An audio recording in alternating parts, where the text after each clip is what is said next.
United we're as strong as a mountain. My name's Savoyin. I'm here today because we've been out here helping out immigrants get to their hearings and giving them resources and everything. And we're here to show immigrants that they're all welcome in our city and ICE that they're not. And we've been here every single week, and it's amazing. Anybody can be a part of this, and this is a really effective protest against ICE. And the fear Here, in the... let's get out of the door so Okay. we're not in the way. Okay. So what is this building? What is this building here? Yeah, this is 100 Montgomery. This is where this is a building where there are federal courts on some of the floors. Immigrants have their hearings here to hear their asylum cases, everything like normal. And yeah, they all have to be here. And that is why ICE is specifically targeting these places like this to abduct our neighbors, which is so brutal. And that's also why we're here, to provide a protective presence and help our neighbors as much as we can. And they're trying to have a hearing. Why is ICE just grabbing them before they even have a right to have a hearing? They have the hearing and then ICE grabs them immediately after the hearing. Yeah, ICE doesn't have the right. And we've seen tons of lawyers and judges that have come out and appreciated our presence and us being here, because they too are really frustrated that ICE is, kind of sidestepping, all the regularities of the court and in this way, yeah. And the Trump government, the growth of xenophobia, blaming immigrants, what's behind that? It seems like it's more and more movement towards fascism. Are you concerned about that? Yeah, absolutely. Yeah, there is a huge movement towards fascism in our federal administration. And that's why, for instance, so many people out here are being protective not only of the immigrants and everything, but also of our own identities, because we've seen how the federal establishment has targeted people for protesting ICE, for protesting in support of Palestine. And so everybody's making sure that we're super safe. And what has been the role of the San Francisco Police, the Sheriff's Department? I understand they were involved somewhat in these actions? Yeah. SF is a sanctuary city. And what that means is that the local law enforcement shouldn't be, aiding and abetting ICE or any federal agencies for immigration specifically.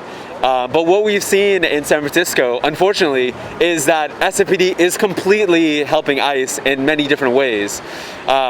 We've noticed over these past few months that we've had a presence here, that when ICE is here, SFPD is always around the corner, so they always know. So they're the backup. Yeah, the backup. And also, last Wednesday, there was a confrontation. There was a huge confrontation with ICE out here and in the streets.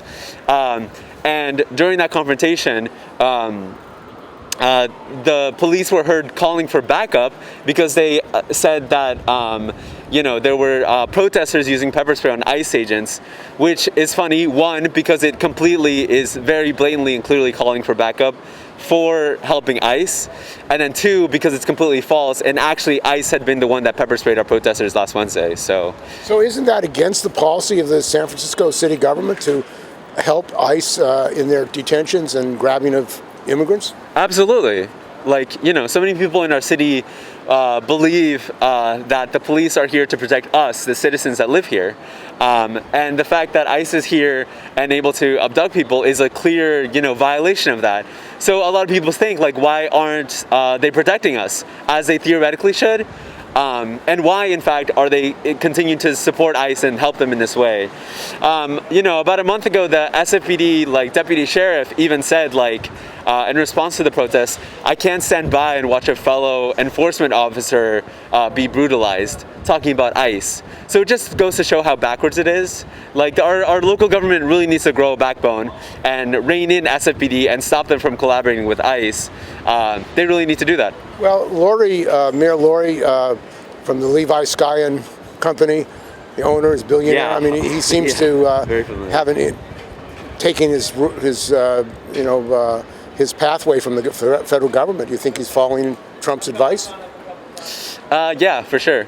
The struggle for how immigrants have been taken here and how much there is very it's just another example of how ICE has been sidestepping local governments and regulations all across the country. Mayor Lurie could learn a lot from other mayors that are resisting it in a more significant way.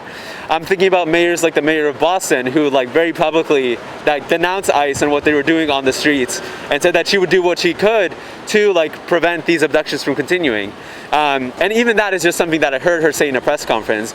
And Mayor Lurie, like Daniel Lurie, has not said anything about these protests. All he wants to talk about is like fucking Labubu store or something.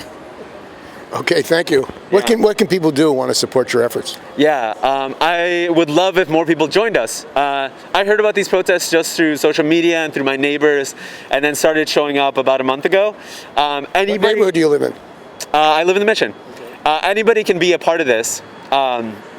Anybody. I've had people that are like really young, people in high school that are really ready to like resist in some way. I have a lot of people who are multilingual that have been helping people come into appointments. I've had like veterans, I've had like older folks that are retired and have the time to be out here, come out here. It's really a community, huge community effort, and absolutely anybody can be a part of this. We're out here every Tuesday, Wednesday, and Friday from 8 a.m. when the court opens to 4:30 when it closes.